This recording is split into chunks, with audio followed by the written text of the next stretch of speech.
Alrighty, so the season has come to an end. It's now time for the off-season. The first decisions we're going to be making here are Tanaka's option, Martinez's option, and Nola's option. So Nola, don't think we're going to pick up his option. He is... Okay, well, first of all, Carlos Martinez, I do want his option. So we're going to pick up Carlos Martinez. He's going to be on the team next year. So Carlos Martinez... His has been executed option. Aaron Nola is not going to be... Yeah, no, he's not. We're not going to bring back Aaron Nola. He's not going to come back. Masahiro Tanaka is not going to come back either, just because he was so up and down this year. Like, he had those 2 really good months. I mean, he had a really solid 2021 for us. 2022 was not great. And I would have liked to have him for a 3rd year, but, you know, we got to do what we got to do. Open up some spot for some of our young guys, possibly. Or maybe somebody we sign up for agency. But ideally, maybe get some more young guys in the rotation this year. See what we have in our system. Maybe somebody like Juan Then joins the team mid-season. So, yeah, Tanaka and Nola, their options have been declined. And Martinez's option has been accepted. Now, new season goals. None of this stuff really matters to me. But the budget, we have a budget of $168 million, a team payroll up to $120 million. What about the end of season prospects list? We do not have anybody on the top of the list. But what about just in general? So end of season prospects list for the hitters. We have Marte, Luna, and Perez. And for the pitchers, we have Brian Perez, who is also one guy who could end up being in the rotation at some point this season. Pretty decent year in Double-A for him, 29 starts. You know, could have been better. You know, he probably ends up in Triple-A this year, and then hopefully ends up in the rotation at some point in the season, or at least on the pitching staff in general in the big leagues. We have a couple guys throughout the minor leagues who I would like to get more involved. In the big leagues, guys like George Kirby is somebody who could just, like, immediately come in. Not the greatest AAA season for him, so maybe not, but, you know, his ratings say that he is ready. He expects to be playing in the majors. Who else do we have?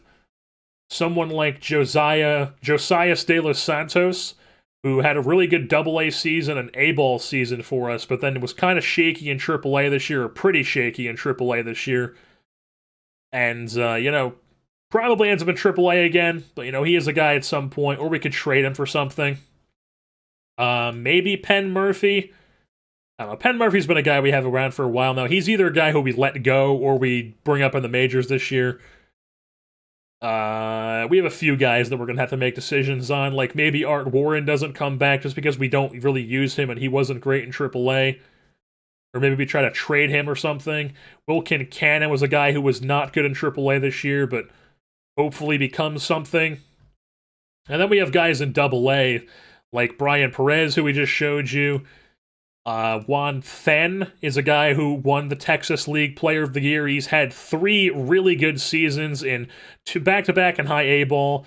Or no, he had not a great season in high A-ball, so I left him in high A-ball again. He had a really good season, and then he had a really good season in Double-A. So this year he's probably going to start the year in Triple-A and then hopefully end up on the Major League roster at some point. Or maybe he just skips that and ends up on the Major League roster. We'll have to see how that goes out. Brandon Williamson is a guy who could possibly be in the bigs this year as well. He's going to be 25 once the season starts.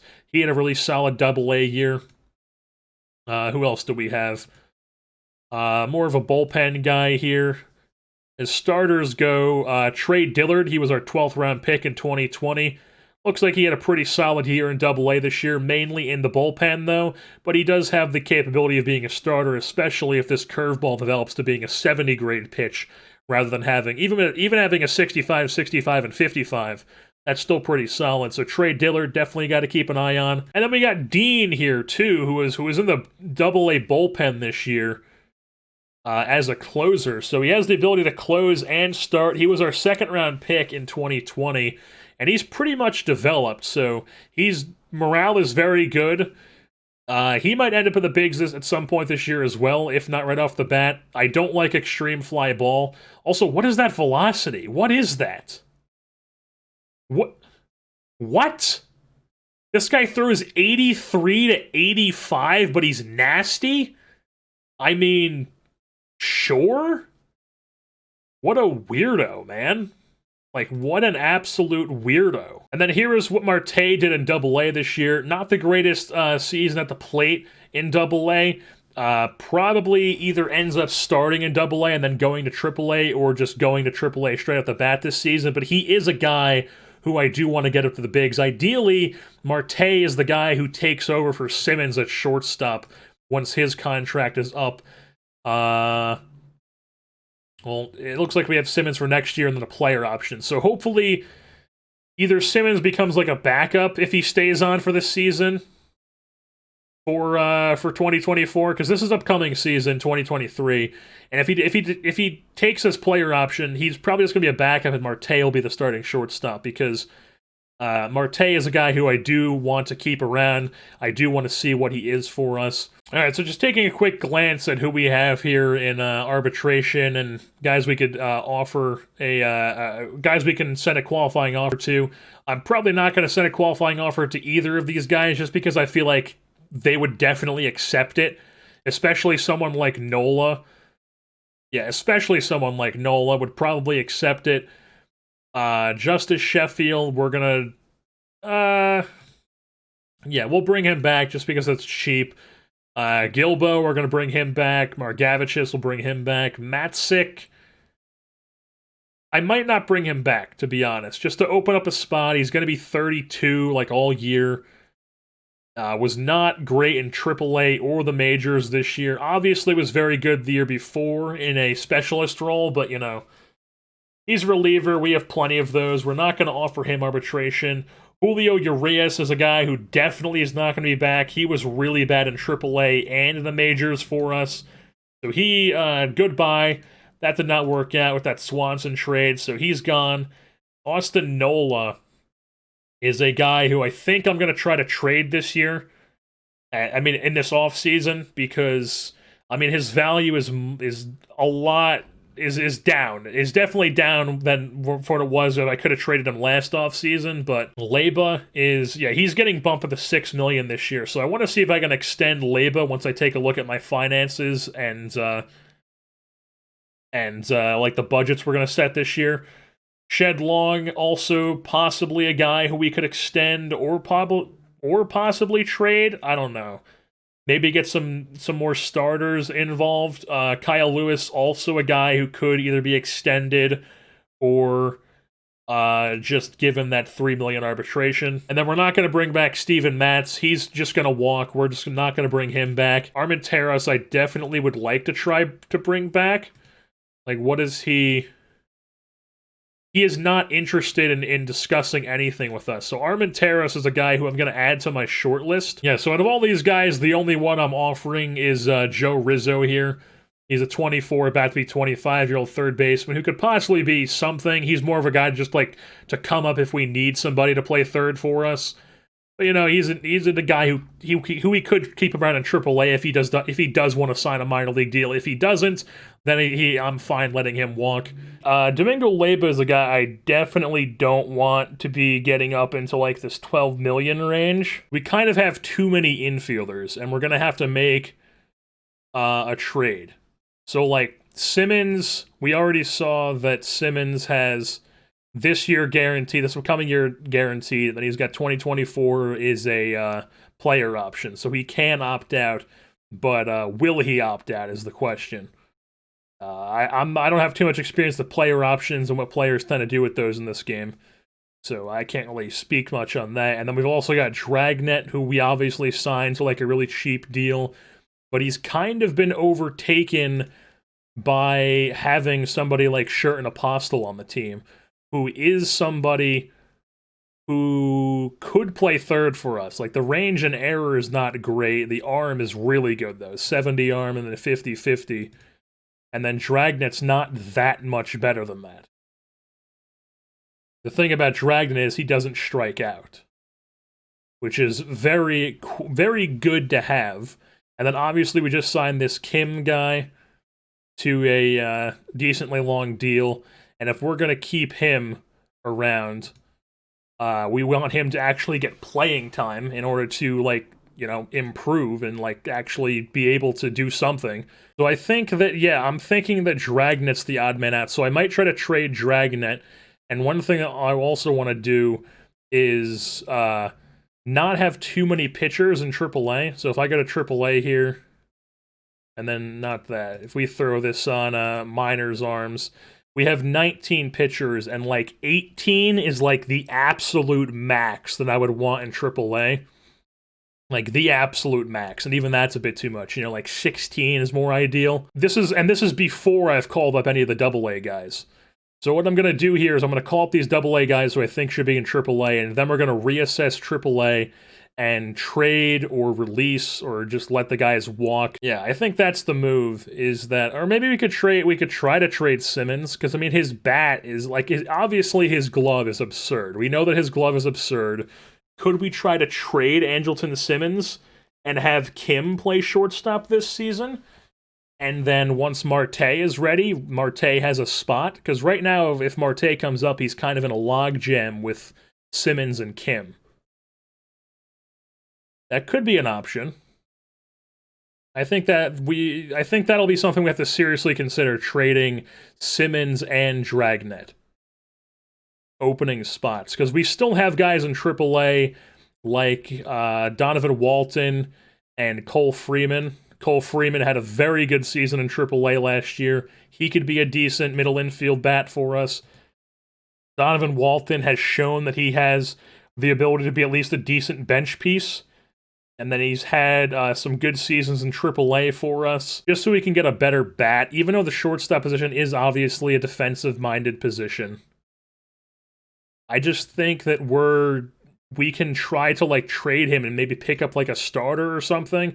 I don't know, we'll reassess that sort of stuff once we get farther in the offseason. We could also possibly look to move Jake Fraley, because Jake Fraley is rated, like, the scout thinks quite highly of him.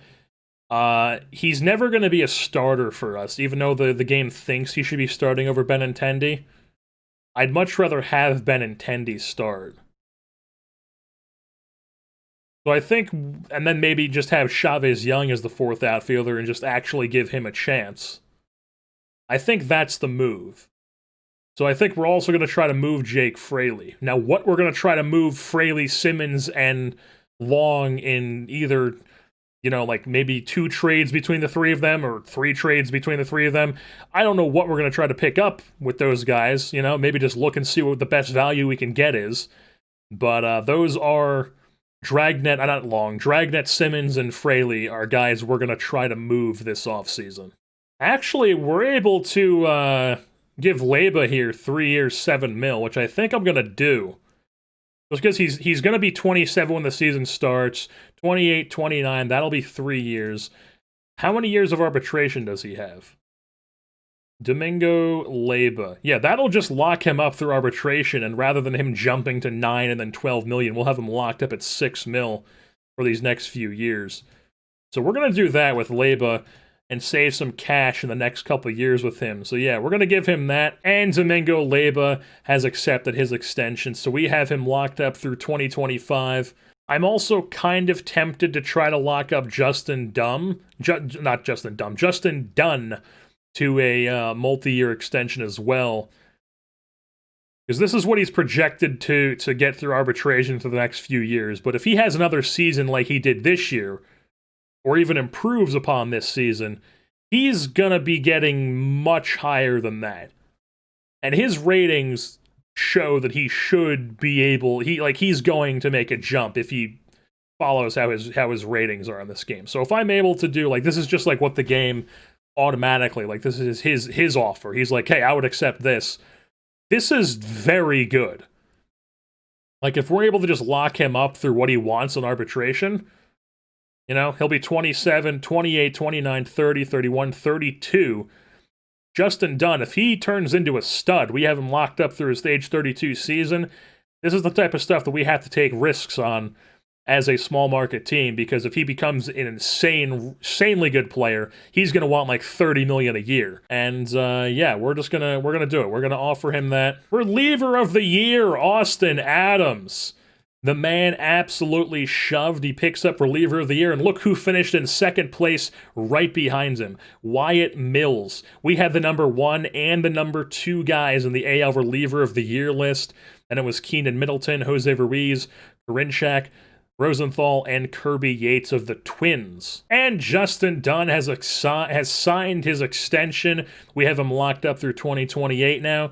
Justin Dunn, let's hope he can either replicate this or improve upon that. And we've got ourselves a young starter now on our team that's actually very solid. Him and Logan Gilbert. Hopefully Gilbert can have a bounce-back year now that he's probably going to be healthy. Oh man, I just came here to the league news because I wanted to look at the guys who won the awards, and apparently Kim, the guy from the Cardinals, who apparently they traded to the Dodgers, is having to call it a career because he's had some setbacks with his injury, so he retires. Also, apparently Brian Cashman got fired by the Yankees. The Arizona D-backs have a new owner. Also, Wilpon sold the Mets, not to Steve Cohen, but to Ron Walker. The top fielders in the American League this year, Simmons did not get a Gold Glove. He was beat out by Lindor of the Spiders, Miley, Realmuto, Olsen, LeMahieu, Chapman, Odell, Buxton, and Judge. In the National League side of things, Bassett, Vasquez, Rizzo, Guillorme, Arenado, Iglesias, Alec Thomas, Harrison Bader, and Mookie Betts. Really saw the AL reliever of the year already. The NL reliever of the year was Roberto Ozuna of the New York Mets. Then you've also got the Silver Slugger in the American League, Realmuto, Guerrero, Madrigal, Bregman, Lindor, Bowers, Trout, Mazzara, and then the DH is JD Martinez. While in the National League, it is Gore, Ruiz, Alonso, Albies, Muncy, Tatis, Soto, Bellinger, and Acuna. The Rookie of the Year in the American League was Jim Youngling of the Toronto Blue Jays. I've never even heard of this guy. He was a scouting discovery? What?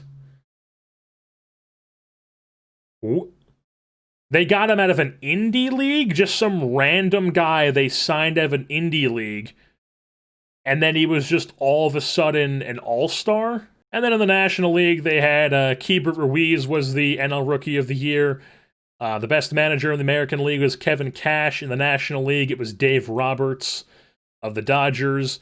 AL Cy Young was Blake Snell, followed by Bieber and Giolito. Justin Dunn finished 4th place in the Cy Young voting.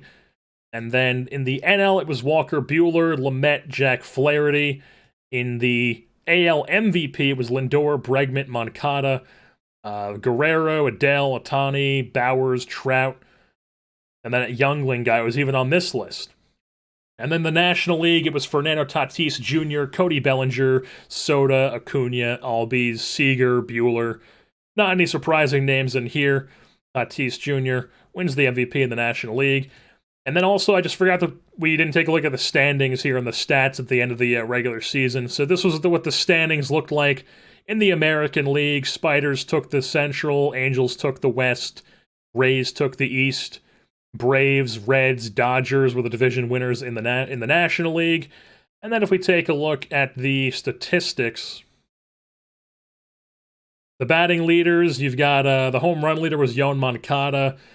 The OBP leader was Juan Soto. Slugging with 761 was Bellinger. Just an absurd OPS from him. He had a 9.9 WAR on the year. 4 9 WARs going around the top of the American League there. The hits leader was Madrigal. Doesn't look like Nicky Lopez was anywhere towards the top of the hits leaderboard, but apparently Evan White was tied for second in the most amount of ABs in the big leagues this year. He also had the most amount of triples, which is odd for a third baseman. I mean, a first baseman. I mean, he does run the bases very well. Not a fast guy, but apparently he runs the bases so well enough that he was able to pick up the most triples in the year, tied with Jazz Chisholm. And then Kelnick was actually 7th in stolen bases. we have anybody else here? Kyle Lewis had the 4th most strikeouts in the league. Not great to see there. Hopefully he can cut down on that. You don't want to be towards the top of that list. Not that I really care too much about strikeouts, but, you know, I'd like to see him cut down a little bit. And then, yeah, I don't see anybody else here from our team. Pitching leaders. Justin Dunn, 7th in ERA. Bueller led the league. Kenta Maeda was 5th in the most amount of losses. Not that I care about pitching losses. Most of them came with Minnesota anyways. WAR was Walker Bueller by just a country mile between him and Kyle Wright. Wyatt Mills actually had the second most saves behind Karinchak for the in all of baseball. Austin Adams was not even our closer. He won AL reliever of the year. That's how good he was under the pen. Tanaka actually had he was tied with Long, this guy who came over from Taiwan, and Garrett Cole for most complete games, 4 on the season. And then strikeouts was Bueller. Doesn't look like we had anybody else on any of these lists. Our Justin Dunn was 4th on ERA+. That's good to see. 7th on opponent's average. 3rd on BABIP.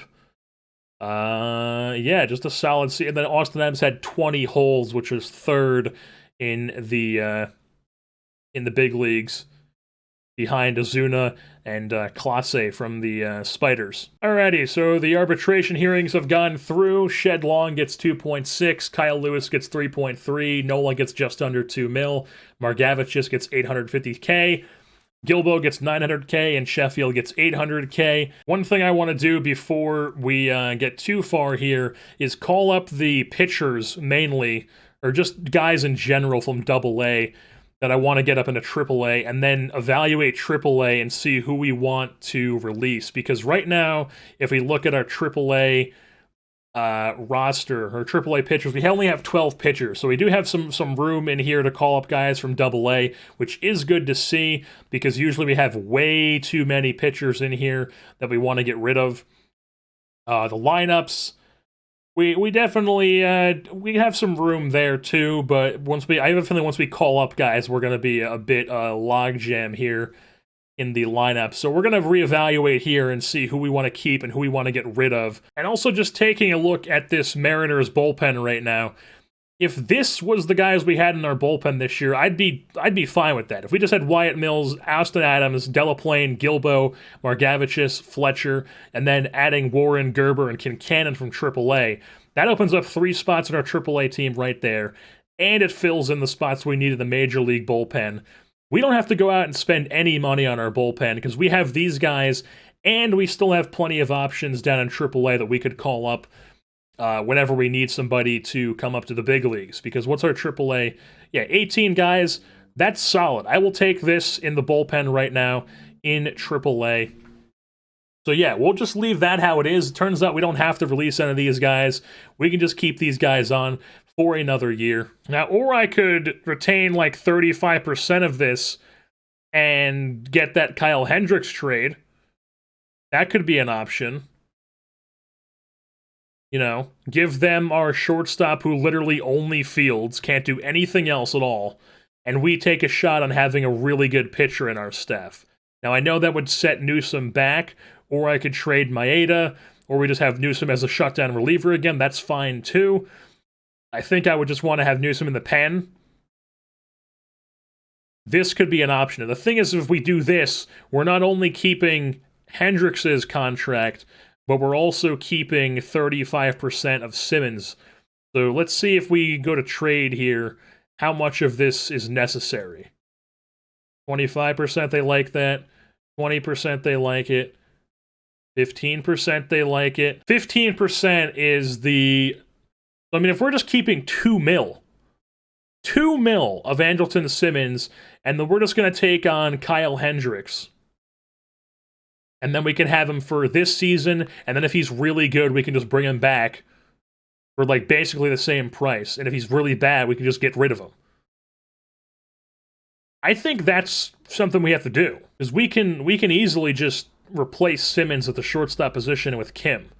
who obviously isn't going to be as good defensively, but I mean, he can play shortstop. All right, so the fan interest decreases a lot. That's fine.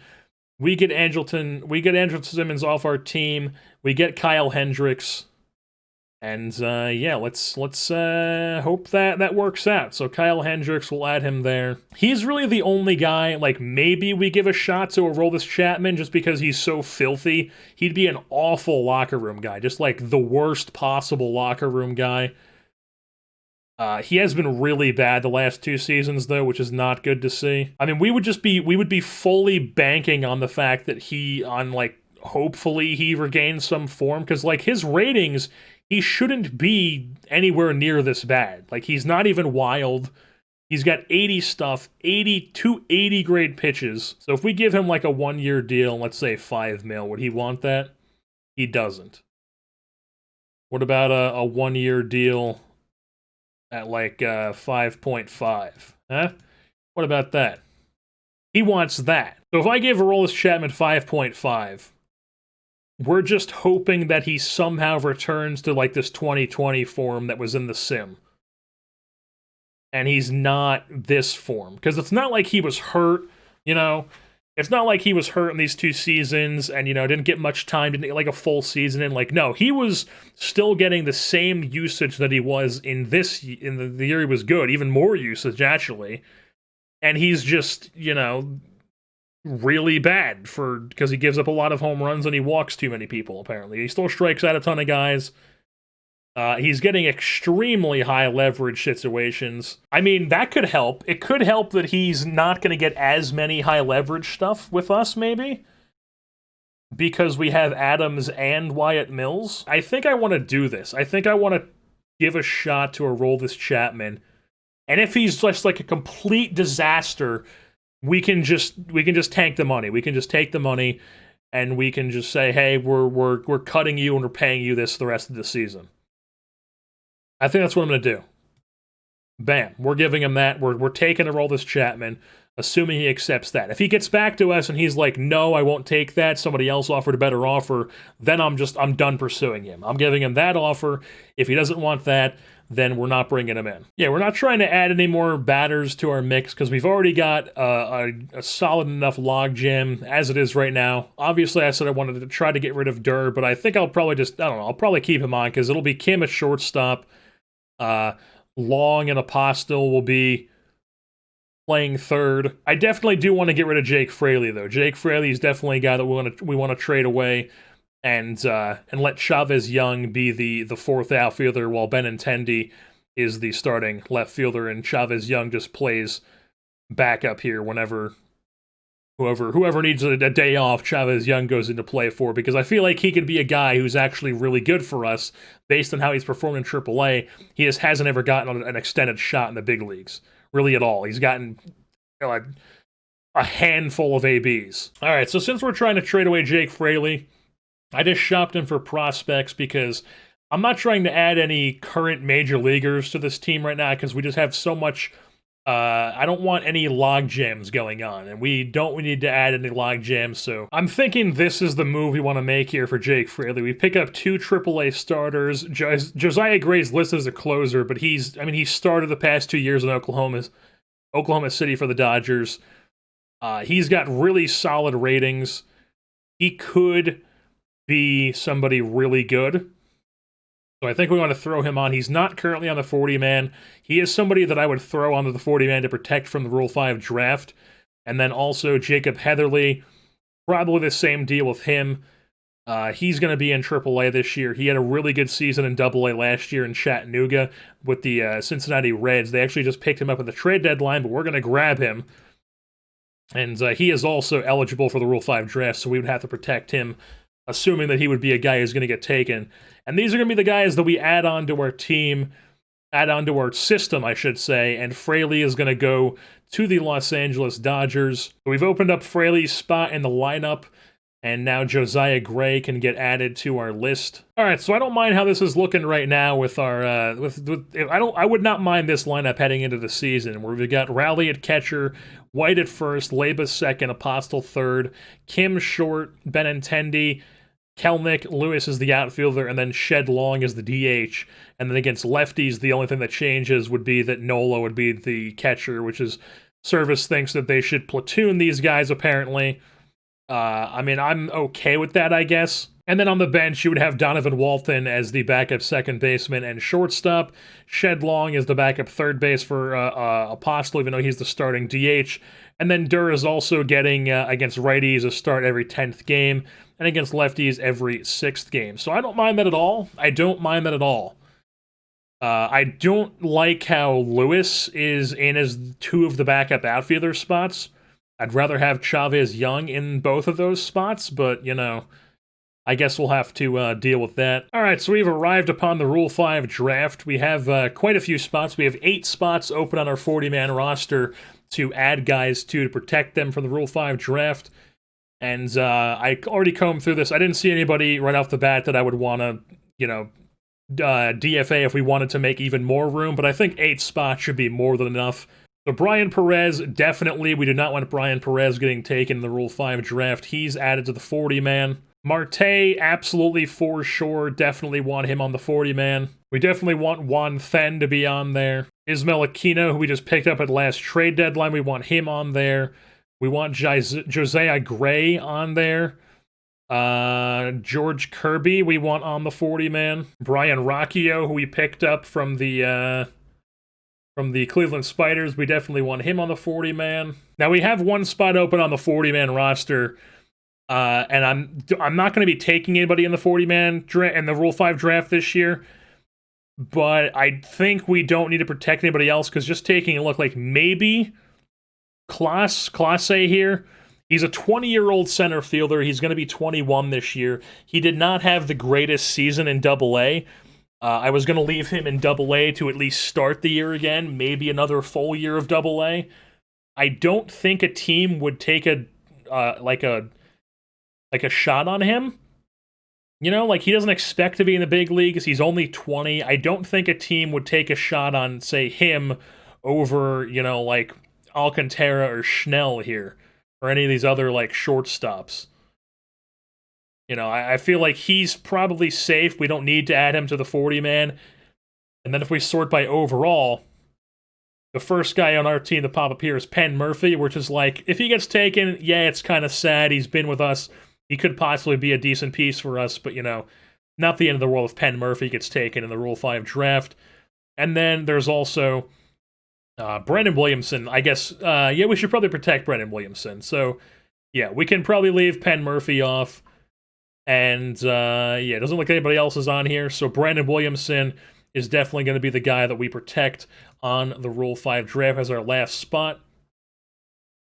And bam, we have a full 40-man. Let's just go through this Rule 5 draft here.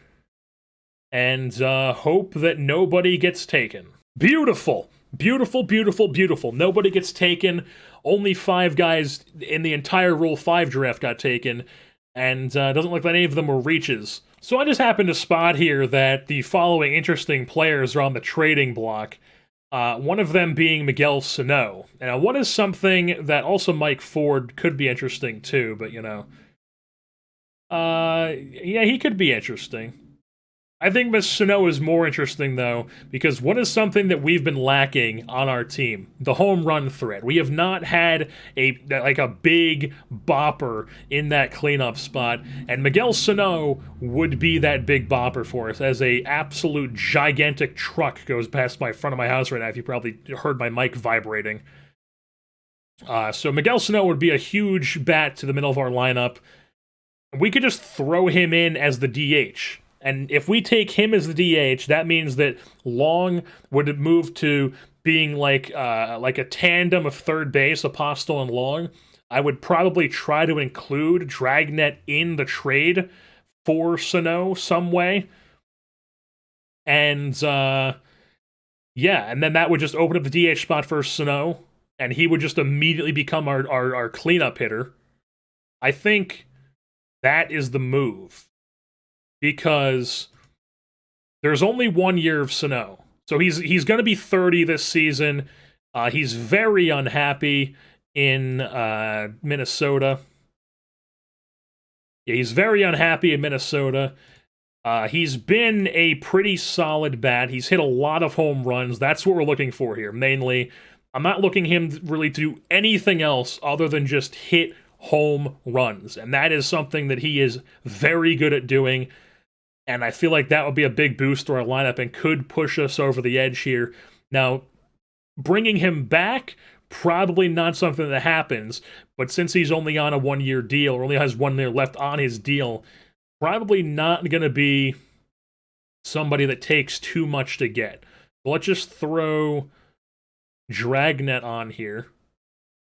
Seattle cannot afford this, all right? Maeda. I could throw Maeda on there. I would not mind doing that, because Maeda was, I was thinking about trading Maeda anyways. Or I could throw Gilbo. Like, I mean, Chapman still favors us. Gilbo is obviously a reliever, a really good reliever at that, but we are picking up Chapman, but can we rely on Chapman to be that lefty presence in our pen? I'm thinking Gilbo just for the simple fact that he's a reliever. Because I feel like Aaron Fletcher could fill in his role pretty easily. Aaron Fletcher could be like the main lefty in the bullpen for us, and then we could call somebody else up if we needed to, or even sign somebody. Or yeah, we're adding Chapman because he still favors us. So yeah, I think that's what I'm going to do. I'm going to throw Gilbo in this trade. So it's Gilbo and Dragnet for Miguel Sano. We get 1 year of Miguel Sano, and bam. That'll be great.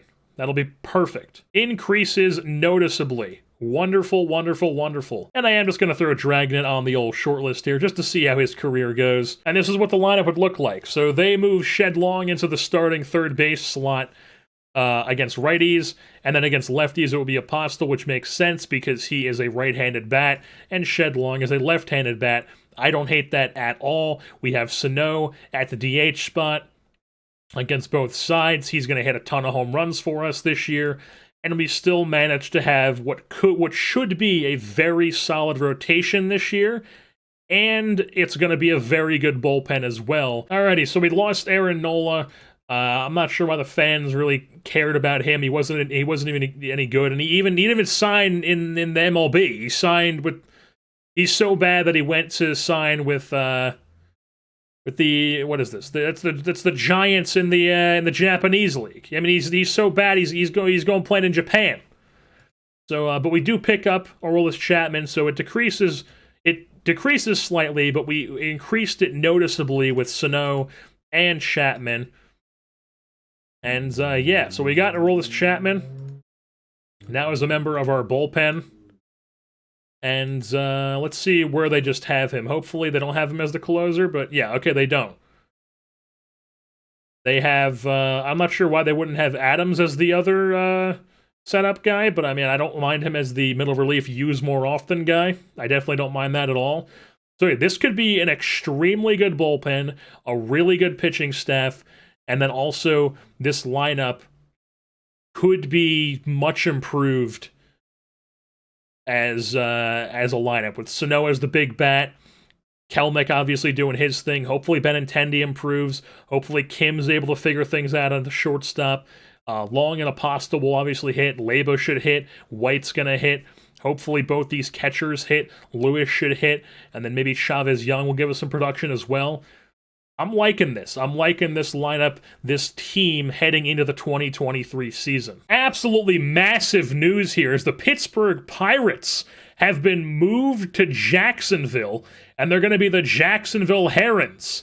What a absolute shock. This is the first time I've seen an OOTP 21, a relocation or an expansion happen naturally in game. So yeah, the Jacksonville Herons are the new team in the NL Central. Makes 0 sense for them to be in the NL Central, but you know, we're just going to roll with it, and I'm probably even going to make them their own logo or jersey. Definitely I'm going to set them their own jersey, probably logo too, because I don't think the Heron should be just green and white.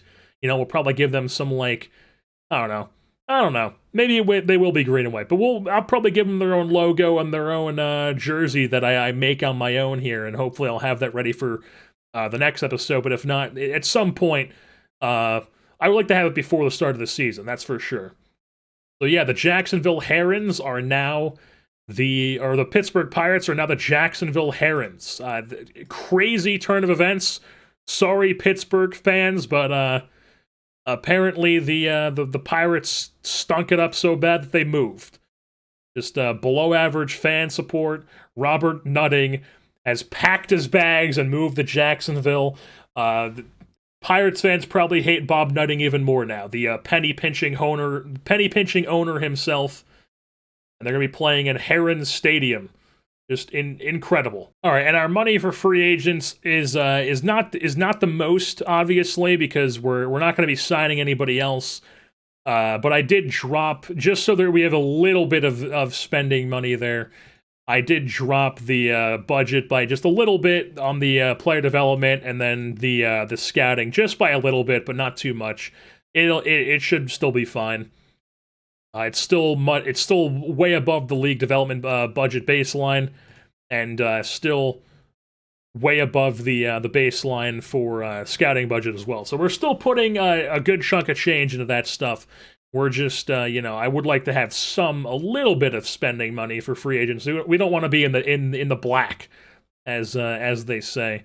And then I also bumped up the tickets to $20 this year. So hopefully that's able to. It looks like we are going to be projected to increase in season tickets and attendance per game and all that stuff too. So that should be a good increase for us there. Also, the Hall of Fame voting this year, nobody got in. K-Rod and Beltran were the top two guys. Or Beltran, then K-Rod, the top two guys in their first year on the ballot. Neither of them got in. It looks like they probably are going to get in eventually. Definitely Beltran. I don't know about K-Rod. But we'll see. We'll see how it goes. But dropped from the ballot was Jeff Kent, Andrew Jones. I mean, he's completely disrespected as Andrew Jones. Matt Cain, Javier Vasquez. All these guys are just guys with okay careers. Torrey Hunter, obviously more than okay. He got dropped.